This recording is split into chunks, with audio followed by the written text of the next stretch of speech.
오늘 마태복음 강의 89번째 시간입니다. 열매 없는 인생 살지 말자라는 제목으로 하나님 말씀 증거하겠습니다. 우리가 이제 10월, 11월, 12월 이 3개월 동안에는 우리 예수님 자랑 많이 하고 또 교회 자랑 많이 해서 우리 불신자들에게 복음을 증거하는 귀한 은혜가 있기를 바랍니다. 전도하는 일을 어떤 사람들은 자연스럽게 되는 일이라고 생각을 합니다. 그러나 사실은 전도하는 일은 절대로 자연스럽게 되지 않습니다. 이 모태신앙인 사람들, 저를 포함해서 이런 모태신앙인 사람들의 특징들은 신앙생활 자체가 의도적이라고 하는 것을 잘 모릅니다. 그래서 그냥 자연스럽게 되는 거라고 생각을 합니다. 왜냐하면 태어날 때부터 기독교적인 가정 안에서 그냥 교회 가는 것이 너무나 자연스럽고 당연한 가정 안에서 그 신앙생활을 했기 때문에 어떤 신앙생활을 하기 위해서 내가 무엇인가 의도성을 갖고 움직여야 된다 이런 생각이 별로 없습니다. 그래서 전도하는 일에 대해서도 모태신앙의 특징들을 보면 그냥 내가 선하게 살고 복되게 살고 또 다른 사람들에게 본이 되도록 이렇게 살면 다른 사람들 주변의 사람들 궁금해서 너가 믿는 예수님 누구냐 이렇게 말하게 되고 그때 가서 복음을 증거하면 된다. 그래서 전도하는 것도 이렇게 자연스럽게 이루어지는 것이다라고 생각을 합니다. 근데 그렇지가 않습니다. 신앙생활은요 처음부터 끝까지 다 의도적인 거예요. 단 하나도 자연스럽게 이루어지는 것은 없습니다.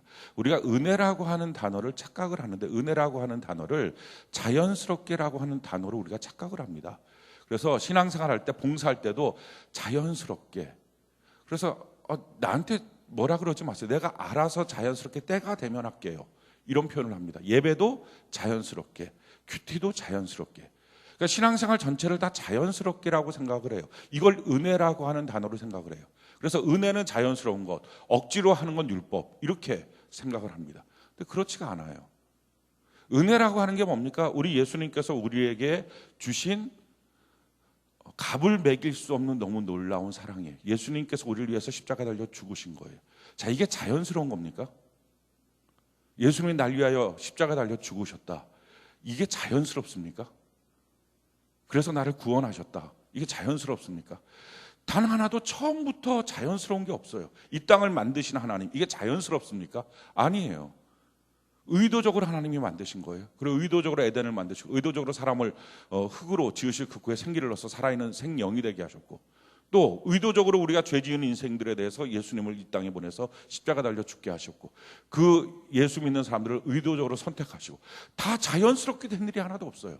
그래서 그 하나님의 은혜 가운데 너무 큰 값을 치른 하나님의 은혜 가운데 우리가 나갈 때도 다 의도적으로 나가는 거예요. 그 의도적이라고 하는 단어를 성경은 무슨 단어로 말하고 있냐면 담대히라고 하는 단어를 사용해요. 그래서 우리가 은혜의 보좌 앞에 담대히 나갈 것이니라. 할렐루야. 그러니까 예배도 의도적으로 드리는 거예요. 영과 진리의 예배가 자연스럽게 됩니까? 하나님 앞에 온전한 경외함으로 예배를 드리자. 이게 자연스럽게 될까요? 절대 자연스럽게 안 돼요. 그러니까 내 마음이 되면 그럼 마귀는 놀고 있습니까? 마귀는 나를 사람 취급 안 하나요? 마귀가 만약에 나를 하나님의 백성으로 인정하고 있다면 방해하지 않겠습니까? 그런데 어떻게 언제 내 마음이 자연스럽게 하나님을 예배할 경외할 마음이 되겠어요? 하나님 앞에 온전한 예배 시간을 지킬 마음이 되겠어요? 그런 시간을 허용하겠어요? 말도 안 되는 얘기예요. 그러니까 예배를 드리는 것도요 시간을 지키고 하나님 앞에 온전한 예배, 영과 진리 예배를 드리는 것 이거 하나님 앞에 의도적으로 드려야 됩니다. 할렐루야. 전도하는 것 의도적으로 해야 됩니다. 봉사하는 것 의도적으로 해야 됩니다. 아침에 큐티하는 것 이거 자연스럽게 되나요? 아니에요. 의도적으로 하는 거예요. 어느 순간 어느 날에 이제는 내 습관처럼 됐다라고 여길 때가 또 어느 순간에 안 되는 때가 있어요.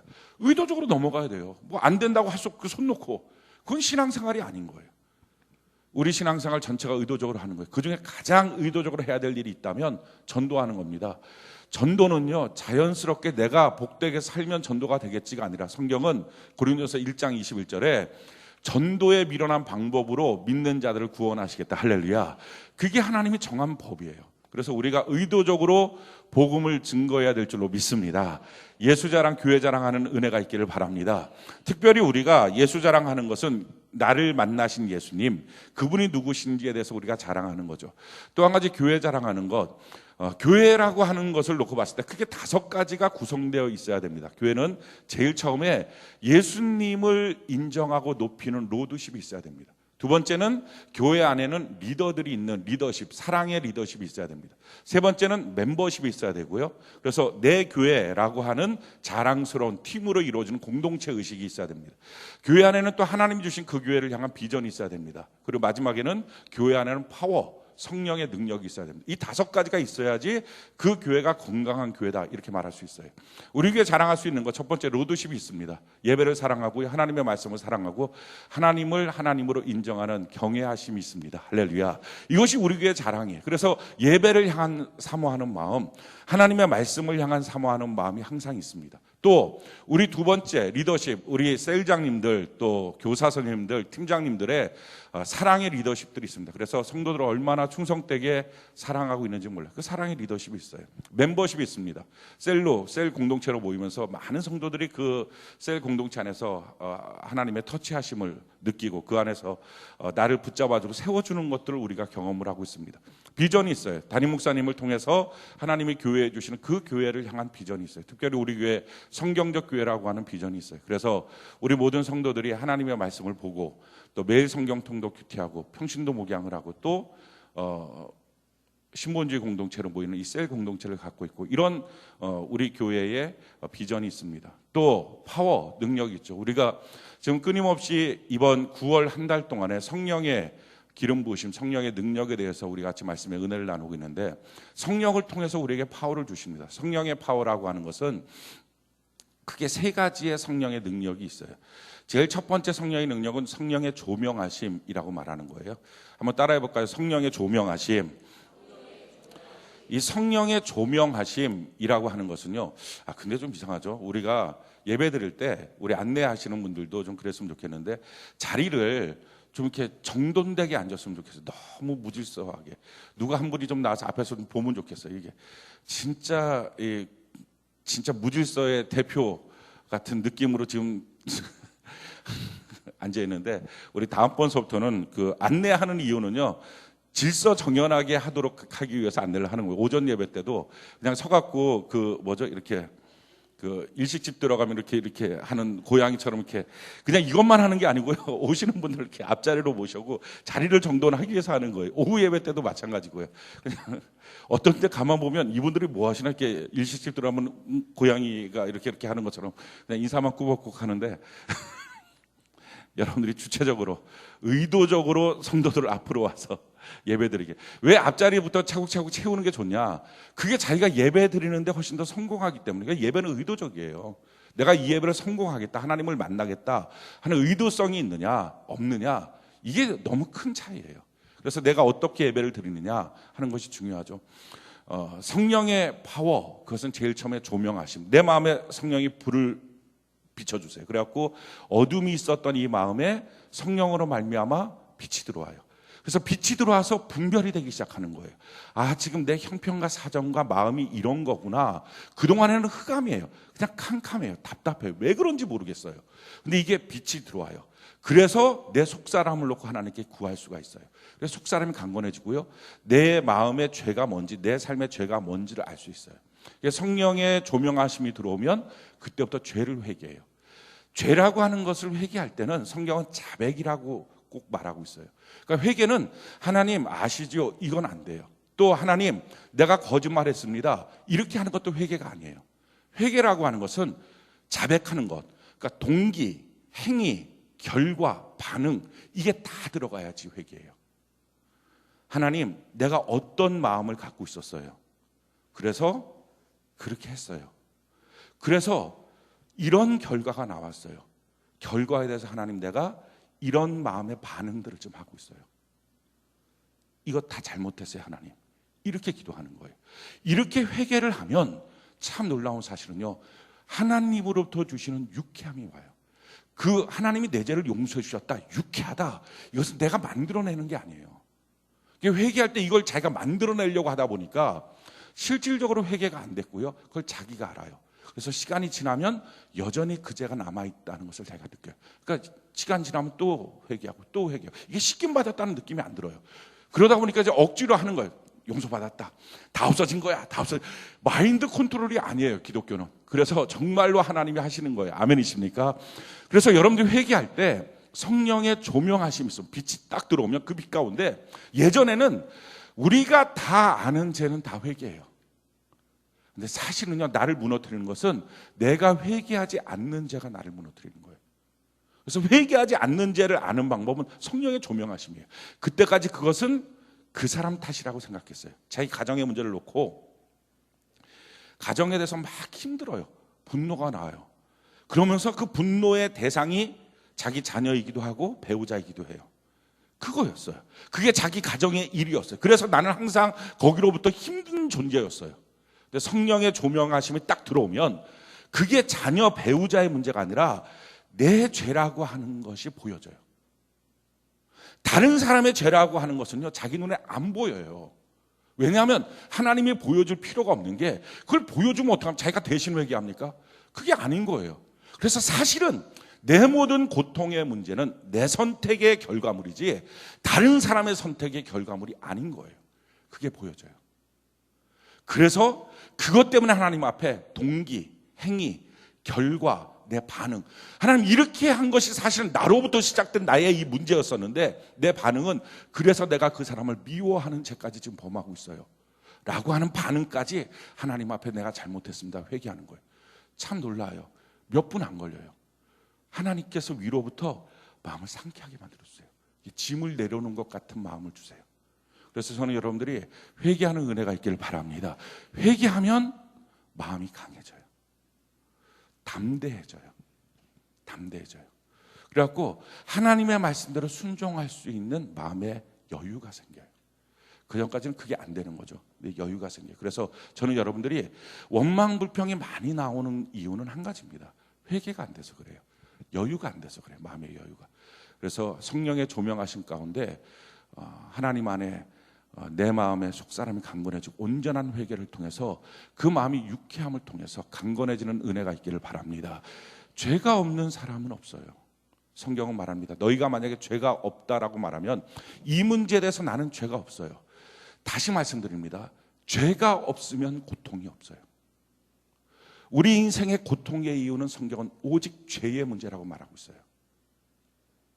죄가 없으면 고통은 없어요.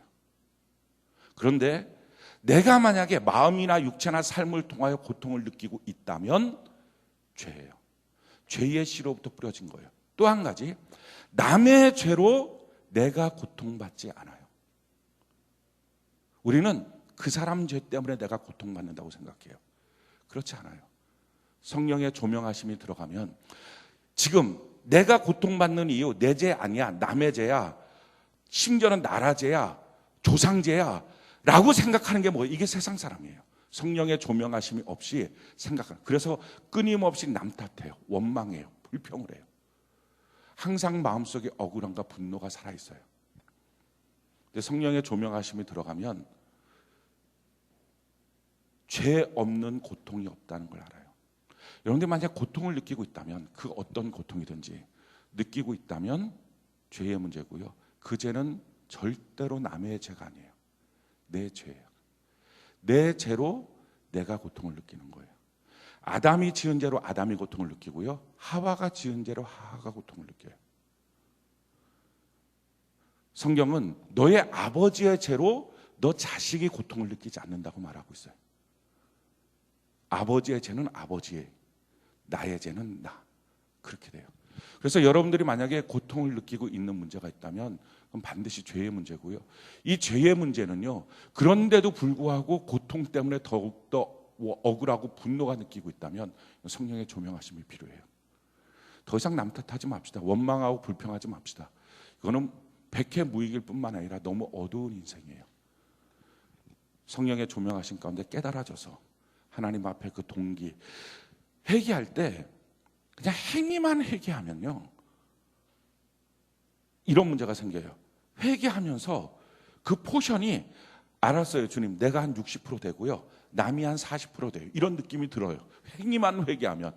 제가 왜 거짓말 했냐면요, 그게 사실은요, 이렇게 이상한 거예요. 자꾸 하나님 앞에 내가 100% 죄인데 이 고백을 안 하려고 그래요. 근데 행위보다 먼저 동기를 회개하잖아요. 하나님 앞에. 그럼 100% 자기 죄인 걸 알아요. 그 동기는 아무도 몰라요. 주변 사람. 자기만 아는 거예요. 행위는 그럴듯하게 포장할 수 있어요. 근데 동기는 하나님 앞에 포장이 안 돼요. 그 마음을 하나님 앞에 그대로 처음부터 이런 마음으로 이렇게 해서 이렇게 됐어요. 변명 없이 고백하는 거예요. 참 놀라워요. 그렇게 해서 내 반응까지 하나님 앞에 송두리째 놓고 기도하잖아요. 회개하잖아요. 내가 잘못했습니다. 그 말 한마디 하면요, 마음이 바뀌어요. 유쾌해져요. 저는 여러분들이 이런 성령의 조명하심 가운데 지나간 모든 죄가 끊어지고 새로운 인생을 여는 은혜가 있기를 바랍니다. 지나간 죄가 내 안에 붙어 있으면 새날이 열리지가 않아요. 새로운 마음, 새로운 기분이 들지 않아요. 지나간 모든 죄가 다 끊어지는 은혜가 있기를 바랍니다. 두 번째, 성령의 능력, 파워 가운데 있는 것이 하나님을 경외하는 마음이 생겨요. 성경이 이렇게 말합니다. 이사야 11장 2절에 보면 그의 위에 여호와의 영 곧 지혜와 총명의 영이요 모략과 재능의 영이요 지식과 여호와를 경외하는 영이 이 말이니. 오늘 오전 예배 때 성령 안에서 우리가 하나님을 경외하는 것이 필요하다. 이 땅이 하나님을 경외하는 마음을 상실한 시대다 하는 말씀 드렸습니다. 우리가 살고 있는 에덴 동산에서 하나님의 말씀에 순종해야 되는데 왜 순종하지 못할까? 이유는 약해서가 아닙니다.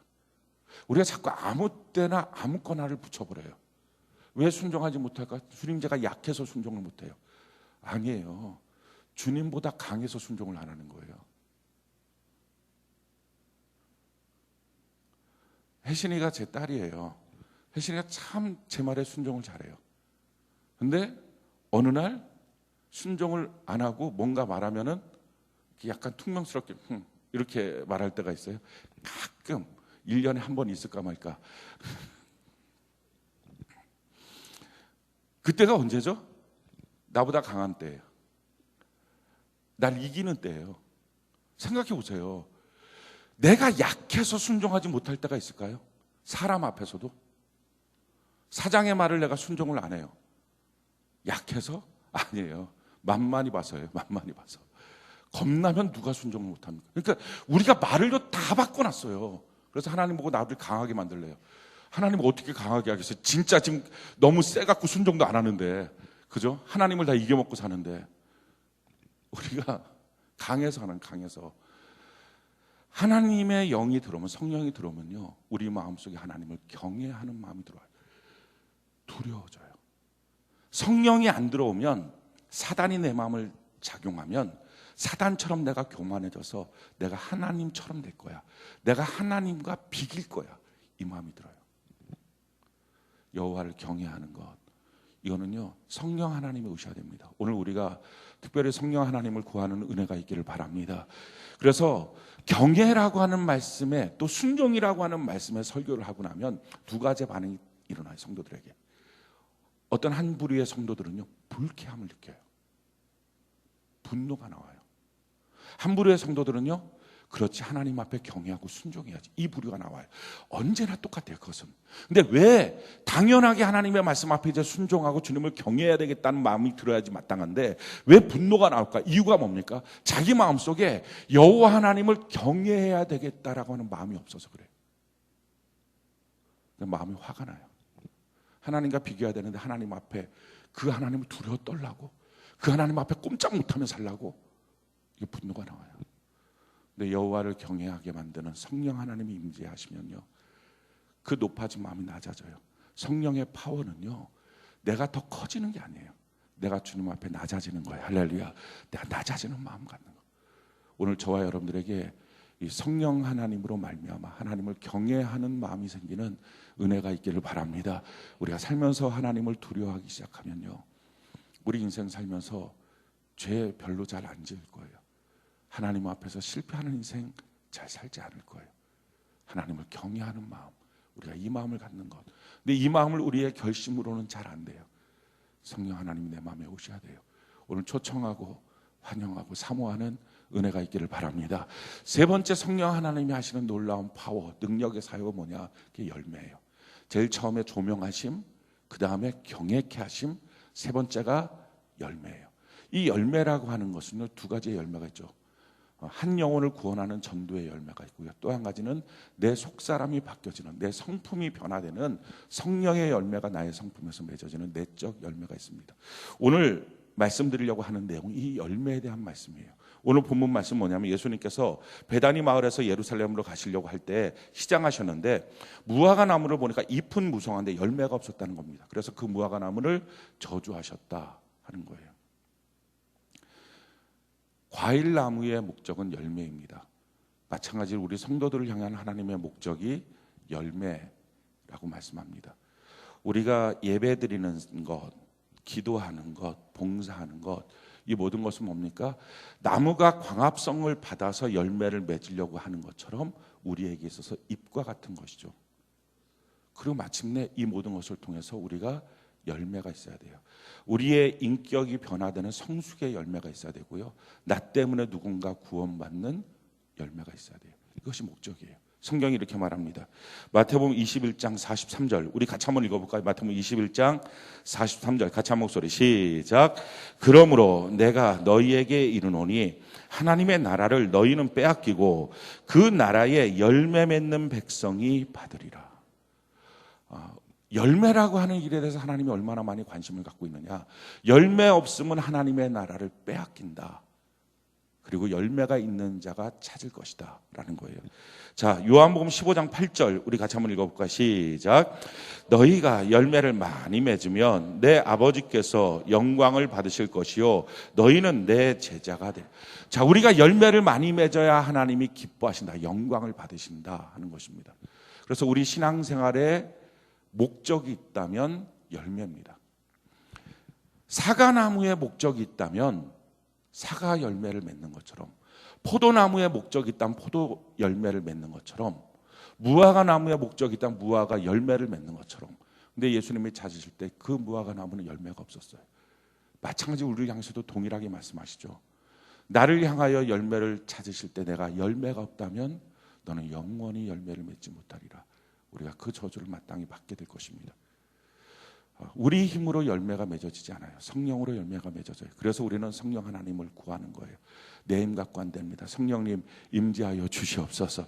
그래서 성령으로 말미암아 내 안에 성령의 성품의 열매가 맺어야 돼요. 갈라디아서 5장 22절 23절 우리 같이 한번 읽어볼까요? 시작. 오직 성령의 열매는 사랑과 희락과 화평과 오래 참음과 자비와 양성과 충성과 온유와 절제니 이 같은 것을 금지할 법이 없느니라. 자, 이와 같은 열매가 우리의 삶에 맺어져야 됩니다. 뿐만 아니라 은사의 열매도 맺어져야 됩니다. 지식, 지혜, 영분별, 능력, 신유, 믿음, 예언, 방언, 통변이라고 하는 이 은사의 열매도 우리에게 맺어져야 됩니다. 이게 다 성령으로 맺어지는 거예요. 또 한 가지, 이런 내적인 열매뿐만 아니라 외적인 열매, 나를 통해서 구원받은 누군가가 있어야 됩니다. 로마서 16장 5절에 보면 또 저의 집에 있는 교회에도 문안하라. 내가 사랑하는 에베네도에게 문안하라. 그는 아시아에서 그리스도께 처음 맺은 열매니라. 그러니까 한 성도가 구원받은 일에 대해서 성경은 처음 열매라고 말하고 있어요. 그래서 내가 누군가를 전도하면 하나님이 우리를 야, 너를 통해서 맺어진 열매야 라고 하나님 인정해 주시는 거예요. 그래서 이 열매가 많고 나의 내적인 성숙함이 많고, 그러니까 이게 두 개가 사실은 연결되겠죠. 내적인 성숙함이 없는데 전도만 되면 사실은 그 전도도 위험합니다. 왜냐하면 이 사람 때문에 그 전도됐던 사람들 다 죽어버려요. 그러니까 내적인 성숙함과 동시에 나를 통해서 예수 믿는 누군가의 외적인 열매, 이 두 가지가 같이 맺어질 때 참 열매가 많다 말씀하십니다. 사랑하는 성도 여러분, 만약에 여러분들이 예수를 믿었는데 내 교회에서 지금 나와 같이 신앙생활하면서 나 때문에 구원받은 영혼이 한 명도 없다면, 근데 만약에 오늘 주님께서 너 열매 좀 보자 라고 물어보신다면 너는 인생의 가장 큰 비극의 시간입니다. 너 다시는 열매 맺지 못할 거야. 다른 말로 말하면 내가 너를 향하여 열매를 기대하지 않을 거야, 이 말이에요. 그랬더니 곧 말라 죽었어요. 왜 내 신앙이 말라 죽을까? 왜 내 신앙이 말라 죽을까? 이유는 한 가지, 신앙은 어떻게 죽습니까? 내 영혼이 어떻게 죽습니까? 살아있는 영적 존재, 영원한 생명, 이게 영생이에요. 그 영생을 얻은 거예요. 근데 이 영생이 어떻게 영원한 생명이 말라 죽을 수 있습니까? 이건 한 가지예요. 우리 주님께서 내가 이제부터 너를 향해서 아무런 기대도 안 해, 이거예요. 왜요? 이유는 한 가지였어요. 그때가 어느 때인지 모르겠지만 우리 주님께서 너 열매 좀 보자 할 때였어요. 근데 열매가 없었다는 거예요. 그래서 묻는 거예요. 오늘이 그날이 아니기를 바라면서 묻는 거죠. 여러분들은 열매가 있습니까? 지금 나와 같이 신앙생활하는 이 교회 공동체 안에서 이게 지금 내 신앙의 터전 아닙니까? 내가 맺어야 될 열매의 밭의 터전 아닙니까? 내 교회 공동체 안에서 나 때문에 변화받아 구원받은 사람이 있느냐? 나랑 같이 지금 예배드리고 있는 사람이 있느냐? 그거 없다면 큰 문제예요. 그거 있습니까? 한번 옆분들에게 한번 물어봅시다. 당신 때문에 구원받아서 지금 같이 예배드리고 있는 영혼이 있습니까? 한번 물어보십시오. 왜 이렇게 잠잠하게 물어보죠? 제대로 한번 물어볼까요? 네, 한번 물어보시기 바라요.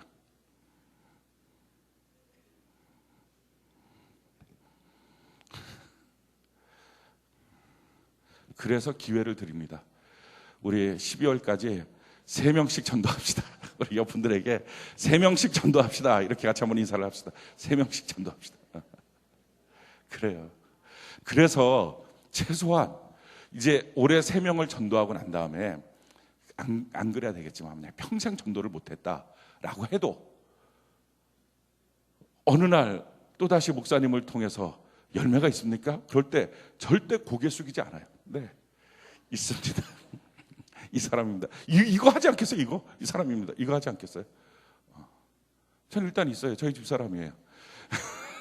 저 때문에 구원받았어요. 이건 변하지 않는 사실이에요. 이 기쁨과 감격을 어떻게 하면 좋습니까? 또 있어요. 우리 박진영 이사님. 오늘 교회를 안 왔어요. 이런 내가 좀 캥기긴 하는데. 박진영 이사님. 송경아 이사님 어디 있나요? 송경아 이사님. 거기 있어요. 송경아 이사님. 제가 전도한. 그리고 그 어머니 누구더라? 이름을 맨날 치매인가 초기 치매 좀 예? 남유순 이사님이에요? 아닌 것 같은데 이분도 이름이 남유순 맞아요? 맞대. 죄송해요. 제가 또 회개가 빨라요. 3명. 그리고 거기다가 애를 3명을 낳았어요. 이거 다 뭐 나한테로 이게 이름이 올라가겠죠. 뭐 어찌 됐든 간에. 그러니까 여러분들이 전도할 때 생산 가능한 가정을 전도하시기 바래요. 그러면 이게 끊임없이 전도의 이름으로 등록될 가능성이 매우 높아요. 이미 단산한 사람들도 물론 전도해야 되겠지만 가능하면 거기보다는 나이 50 넘은 사람보다는 이렇게 말하면 또 저 목사 이상하다 이렇게 얘기할 것 같아요. 죄송한데 어찌 됐든 간에 그러니까 이 질문을 던지면서 떳떳하잖아요. 올해 제가 전도를 못했어요. 아직 할 거예요. 그런데 못하나 하나 상관없이 떳떳하잖아요. 근데 만약에 여러분들이 교회 생활하면서 자기랑 같이 신앙생활 하는데 한 명도 없다. 그러면 하나님께서 열매를 구한다고 하실 때 입만 무성하면 그게 내 모습일까 봐 얼마나 두렵습니까? 우리 전도하고요. 그리고 나서 꼭 조건이 이겁니다. 전도하고 난 다음에 내버려둬서 우리 교회 등록한 사람 많아요. 근데 문제는 한 명도 없어요. 이건 다 소용없어요. 등록해서 양육해서 같이 있어야 돼요. 신앙생활. 같이 신앙생활 해야 돼요. 이렇게 될 수 있도록 우리가 어떻게 하면 이런 열매를 맺는 삶을 살 수 있을까? 성령의 능력입니다. 그러나 우리가 해야 될 몫이 있습니다. 제일 첫 번째 몫, 그것은 요한복음 12장 24절 우리 같이 한번 읽어볼까요? 요한복음 12장 24절 같이 한 목소리 시작. 내가 진실로 진실로 너희에게 이르노니 한 알의 밀이 땅에 떨어져 죽지 아니하면 한 알 그대로 있고 죽으면 많은 열매를 맺느니라. 죽어야 된다는 것. 한번 따라해볼까요? 내가 죽어야 열매가 맺습니다. 자기 자신을 부인하지 않고 예수님을 따라갈 수 있는 방법이 있을까요? 없어요. 내 자아를 죽이지 않고 예수님을 따라갈 수 있는 방법이 있나요? 없지 않습니까? 내 자아를 죽여야 돼. 내 자아를 부인해야 돼요. 그래야지 예수님을 따라갈 수 있고 예수님의 열매를 맺을 수 있어요. 열매 맺는 삶의 가장 첫 번째 조건은요, 내 자아가 자꾸 부인돼야 돼요. 그래서 내 자아로 살고 있는 영역을 하루아침에 뒤바꾸지 못해요. 근데 자꾸 그 영역을 줄여나가셔야 돼요. 그럼 여러분들의 삶 속에 하나님의 말씀이 아닌 내가 통치하고 있는 나의 영역이 있다면 그걸 자꾸 줄여나가세요. 시간도 물질도 관계도 삶도 줄여나가세요. 그래서 자꾸 내가 부인되는 만큼 내 삶에 열매가 맺습니다. 자, 두 번째, 어떻게 하면 열매가 맺어지느냐? 요한복음 15장 4절 5절 우리 같이 한번 읽어볼까요? 시작. 내 안에 거하라. 나도 너희 안에 거하리라. 가지가 포도나무에 붙어있지 아니하면 스스로 열매를 맺을 수 없음같이 너희도 내 안에 있지 아니하면 그러하리라. 나는 포도나무요 너희는 가지라. 그가 내 안에 내가 그 안에 거하면 사람이 열매를 많이 맺나니 나를 떠나서는 너희가 아무것도 할 수 없습니다. 두 번째는요, 붙어 있어야 됩니다. 붙어 있어야 됩니다. 저는 여러분들 교회 안에 깊이 뿌리 내리고 붙어 있는 은혜가 있기를 바랍니다. 그래서 열매 맺는 사람의 특징 중에 한 가지는요, 예배를 드리는 횟수와 관련돼 있어요. 큐티하는 횟수와 관련돼 있어요. 기도의 분량과 관계돼 있어요. 이게 아무것도 아닌 것 같잖아요. 근데 아니에요. 이게 열매와 큰 연관관계가 있어요. 그래서 저는 여러분들이 예배를 패하지 않는 은혜가 있기를 바랍니다. 큐티하는 일을 멈추지 마십시오. 기도하는 시간들을 계속 가지십시오. 하나님께 어떻게 하든지 내 귀에 자꾸 붙어 있으십시오. 붙어 있다 보면 그걸 할 수 있는 거예요. 어떤 분들 이렇게 생각하는 경우들이 있어요. 붙어 있다 보니까 목사님 말씀 들어서 목사님 말씀대로 내가 전도를 했지. 그게 아니에요. 목사님 말씀대로 전도를 했지가 아니고요. 붙어 있다 보면 그 진액이 내 안에 들어와요. 하나님의 진액이. 그래서 열매 맺는 힘이 생겨요. 저는 여러분들이 예배 드릴 때도 붙어 있도록 예배 드리는 은혜가 있기를 바랍니다. 세 번째, 히브리서 12장 11절 우리 같이 한번 읽어볼까요? 시작. 무릇 징계가 당시에는 즐거워 보이지 않고 슬퍼 보이나 후에 그로 말미암아 연단 받은 자들은 의와 평강의 열매를 맺느니라.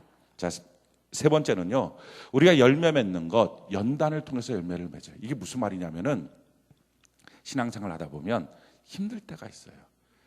어려울 때가 있어요. 그 어려운 거는 너무 간단한 거예요. 내 신앙 갖고 지금은 해결이 안 되는 게 어려운 거예요.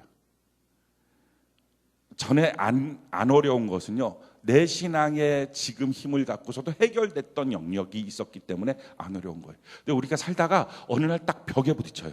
그것은 지금 내가 갖고 있는 신앙의 분량만큼 갖고는 해결이 안 돼요. 더 영적으로 커야 돼요. 영역이 더 있어야 돼요. 그러면 넘어설 수 있고 해결할 수 있어요. 신앙생활하면서 위기가 닥쳤고 힘들고 답답한 일은요, 넘어서야 될 일이에요. 신앙생활은 꼭 지평 같아요. 이렇게 쭉 가다가 막다른 길처럼 놓여요. 그럼 거기서 막 있는 거예요. 어떻게 하면 이걸 넘어서느냐? 간단해요. 버티면 돼요. 뭘 대단한 걸 하려고 애쓰지 말고 그냥 견디고 버티세요. 그러다 보면 계속 하다 보면 어느 순간인가 그걸 할 수 있는 근력이 생겨요. 자기 안에 계속 팔굽혀펴기 하다 보면 팔이 우뚝부뚝해지는 것처럼. 그러니까 계속 하다 보면 근력이 생겨요. 근력이 생기면 한 지평을 넘었어요. 그 지평을 넘었으면요, 그 전에 힘들었던 그 일이 안 힘들어져요. 쉬운 일이 되는 거예요. 이거 자꾸 이렇게 지평을 넘어서는 거예요. 하나님께서 아브라함한테 야, 너 독자 아들 이삭 내게 바쳐라 말씀하셨어요. 이삭을 데리고 가요. 근데 하나님이 지시하는 것이 3일 동안 걸어가서 있는 모리아산이에요. 그러니까 하나님은요, 우리의 감정을 받지를 않으세요. 흥분을 받는 게 아니에요. 여러분들이 교회 처음 나오면요, 흥분이 될 때가 있어요. 와, 말씀이 너무 좋다. 와, 너무 좋다. 막 흥분될 때 있어요. 지난주에 어떤 한 분도 우리 교회 처음 나오셨던 분인데 막 흥분이 되셔갖고 그 흥분을 가시질 못해서 이걸 어떻게 하면 좋을까 막. 내가 영적 존재래요. 막 모르는 사람 만나고 막 내가 영적 존재래요. 네, 감사해요. 그렇게 지나고 아셨군요. 이렇게 지나고 막 이런 막 우리 교회 성도가 아니에요. 근데 와갖고서 느닷없이 우리 교회 성도들은 맹수맹수한데 그분 혼자 성령의 기름 부음을 다 받고 좀 억울하긴 해요. 그래갖고 막 흥분된 상태가 된 거예요. 막 그래갖고 그 주부터 막 셀 예배 드린다고 막 완전히 이빠이 흥분이 된 거예요. 근데 이렇게 흥분이 된 상태에서 바로 무엇인가를 하는 것은 아니에요. 하나님이 원하는 헌신은요, 그렇게 하나님의 명령을 받아서 흥분된 상태가 아니고 3일 동안 걸어가라는 거예요. 그럼 무슨 일이 생길까요? 흥분은 다 가라앉을 거예요. 감정, 감동, 뭐 이런 거, 뜨거움, 열정, 이거 다 가라앉을 거예요. 다 가라앉은 상태에서 그냥 맹숭맹숭한 상태에서 하나님의 명령 앞에 너가 순종할 수 있느냐, 이걸 물어보시는 거예요. 그래야 그 순종이 정말 자기 거예요. 흥분됐을 때 하는 순종은요, 흥분이 가시고 나면 순종이 안 되는 순종이에요. 막 그래서 부흥회 때 막 이렇게 막 불 받을 때 있어요. 불 받아갖고 집을 드리겠습니다 이렇게 서원을 해요. 그럼 제가 하는 일 중에 한 가지는 그걸 말리는 거예요. 빨리 물려요. 그러지 말아요. 그럼 대부분 한 90%는 정신이 그때 드는 거예요. 이거 집을 바치면 내가 살 길이 없지 이렇게 다 넣어놔요. 근데 한 10%는 우기는 사람들이 있어요. 목사님, 성령의 감동을 목사님이 이렇게 무시하면 안 됩니다. 제가 지조 뭐라 그래요? 그래서 하시라 그래요. 근데 문제는 이거예요. 부흥회가 끝나요. 흥분이 쭉 가라앉았어요. 그리고 집을 들어갈 때 집을 보는 거예요. 그러고 난 다음에 교회를 떠나요. 와, 참 그때 마음에 드는 마음이 흥분하지 말지, 은혜 받지 말지, 왜 감동받아서 저렇게 쓸데없는 짓 하나, 말릴 때 좀 멈춰서지. 흥분 상태에서 순종하는 순종은요 아직 모르는 순종이에요. 3일길 가야 돼요. 가라앉아야 돼요. 가라앉아서 헬리콥터를 태워갖고 하나님이 모리아산 꼭대기까지 번쩍 올려주신 게 아니에요. 우리 보고, 그 아브라함 보고 모리아산 아래서부터 올라가래요. 자기 아들 데리고 불 갖고서 칼 들고서 죽이도록 올라가래요. 근데 아들이요 또 물어봐요. 어린 양 어디 있어요? 하나님이 예비해 주실 거야 이놈아 하고서 데리고 올라가는 거예요. 지금 산꼭대기까지 올라갔어요. 근데 딱 올라와서 아들의 목을 딱 잡으려고 하는 순간에 하나님 부르세요. 아브라함아, 아브라함아, 너 아들 독자 이삭 바치지 마라 하고 되돌아보니까요 거기에 양이 한 마리 있는 거예요. 그래갖고 그 산의 이름을 여호와 이레라 그래. 하나님이 준비해 놓으신 산. 근데 더 놀라운 사실은 이거예요. 모리아라고 하는 말의 뜻이요 하나님의 관점이란 뜻이에요. 3일 동안 걸어가세요. 흥분도 가셨어요. 하나님의 명령 앞에 내가 순종해야지 마 이런 열정도 다 가셨어요. 정말 원래의 액면 그대로 나라고 하는 인간의 모습 그대로 서 있어요. 근데 그 밑에 있는 거기에 있는 그 관점은요 내 관점이에요. 근데 하나님이 요구하시는 건 올라가래요. 관점을 업하래요. 그래서 산꼭대기까지 올라갔더니요 하나님의 수양이 보여요. 하나님의 뜻이 보여요. 그리고 하나님 가르쳐 주세요. 이게 내 관점이야. 사랑하는 성도 여러분, 우리가 막다른 길에 서 있을 때 있어요. 그리고 죽을 것 같을 때 있어요. 근데 하나님이 원하시는 건 이거예요. 야, 너의 관점을 올려. 너의 관점을 빨리빨리 올려. 그래서 하나님 앞에 막 꾸준히 계속 거기서 하나님 앞에 좀 기도 좀 해봐. 올려봐. 그래서 딱 올라가면 뭐가 보여요? 이게 하나님의 관점이군요. 내 인생을 향한 하나님의 계획과 뜻이군요. 이게 보여요. 이 단계가 계속 있는 사람이 성숙이에요. 이게 열매예요. 마음의 성품의 열매예요. 이게 있는 사람이요 양육을 할 수 있는 사람이에요. 다른 사람의 막다른 길에 대해서 기도해 줄 수 있는 사람이에요. 자기도 항상 그 자리에서 멈춰서 있는 사람이 어떻게 다른 사람을 인도할 수 있습니까? 사랑하는 성도 여러분, 만약에 지금 여러분들의 신앙의 지평이 막다른 길에 서 있는 분이 계신다면, 환경적으로나 마음이나 신앙적으로, 그러면 지금은요 멈춰 서 있을 때가 아니라 올려야 될 때예요. 저는 여러분들이 하나님의 관점으로 올라가는 은혜가 있기를 바랍니다. 이게 열매 맺는 비결이라고요. 마지막 5번째, 우리가 네 번째, 야고보서 3장 18절 말씀 우리 같이 한번 읽어볼까요? 야고보서 3장 18절 같이 한 목소리 시작. 화평하게 하는 자들은 화평으로 심어 의의 열매를 거두니. 자, 열매 거두는 비결, 화평으로 심으라는 거예요. 한번 따라해 볼까요? 싸우지 말자. 그렇게 따라해서는 안 되지 않겠습니까? 다시 한번 해보는 거예요. 싸우지 말자. 싸움은요 열매고 뭐고 다 없어져요. 전도하려고 열심히 전문적인 용어로 구워 삶죠. 그러다가 어느 날 부회가 나서 한번 뒤집어 놓잖아요. 그러면 너무 속은 후련해요. 그동안 참았던 거 채증이 다 내려갔는데, 문제는요 이 영혼은 죽어도 구원은 못 받아요. 전도 못 해요. 싸우면 소용없어요. 우리 싸우지 않는 은혜가 있기를 바랍니다. 싸우지 않는, 가정 안에서도요 부부간에 싸우지만 않아도 영광이에요. 내가 누구를 향해서 분노만 참아도 성령의 열매가 내 안에 맺어질 수 있어요. 최소한 절제의 열매는 맺어져요. 다른 건 못 맺어서도. 그래서 하나님 앞에 분노하고 싸우지 않는 것. 마지막 5번째, 하나님의 능력을 신뢰하라 하는 것입니다. 자, 오늘 본문 말씀 한번 볼까요? 20절, 21절, 22절 우리 같이 한번 소리 읽어봅시다. 시작. 제자들이 보고 이상히 여겨 이르되 무화과 나무가 어찌하여 곧 말랐나이까? 예수께서 대답하여 이르시되 내가 진실로 너희에게 이르노니 만일 너희가 믿음이 있고 의심하지 아니하면 이 무화과 나무에게 된 이런 일만 말만 할 뿐 아니라 이 산더러 들려 바다에 던져지라 하여도 될 것이요 너희가 기도할 때 무엇이든지 믿고 구하는 것은 다 받으리라 하시니라. 아멘. 마지막 5번째, 어떻게 하면 우리가 열매를 맺느냐? 하나님을 신뢰하는 것입니다. 우리가 기도하면 하나님은 들으시고 응답하신다. 할렐루야. 이 하나님을 신뢰하고 믿는 거예요. 그래서 하나님, 내가 저 사람을 열매 맺기 원해. 내가 저 사람한테 전도하기 원해. 전도는요 정말 의도적이에요. 그 사람을 살리고 싶어서 하는 거예요. 의도적으로. 많은 사람들 중에 그 사람을 살리고 싶은 거예요. 하나님께서 내게 감동하신 그 사람을 살리고 싶은 거예요. 그래서 하나님께 기도하는 거예요. 하나님, 내가 기도합니다. 저 영혼이 살아났으면 좋겠어요. 그리고 우리가 믿는 거예요. 우리가 이처럼 기도하면 하나님은 들어주시나. 할렐루야. 그래서 그 믿음을 갖고 행하는 것입니다. 하나님을 신뢰하는 것, 그것이 필요합니다. 그럴 때 우리가 열매를 맺을 수 있어요. 마찬가지로요, 우리 마음을 향해서도 하나님, 내가 이렇게 못해요 라고 말하지 말고요, 기대하세요. 하나님이 내 마음을 바꿔주실 거를 기대하세요. 그래서 내 마음에 이런 열매들이 맺어질 것을 기대하시기 바라요. 사랑, 희락, 화평의 열매가 맺어지길 바랍니다. 온유, 충성, 인내의 열매가 맺어지길 바랍니다. 그래서 우리의 마음속에 이런 열매가 맺어질 것을 기대하고 하나님 앞에 기도하십시오. 하나님께서 즉시로 무화과의 열매 맺지 못하는 그 나무를 말려버리셨던 하나님, 우리를 향해서도 산 같은 일이 있어도 기도하면 다 해결된다. 우리 하나님 앞에 산 같은 문제가 있어도 기도하면 해결해 주시는 하나님 앞에 믿고 기도하는 은혜가 있기를 바랍니다.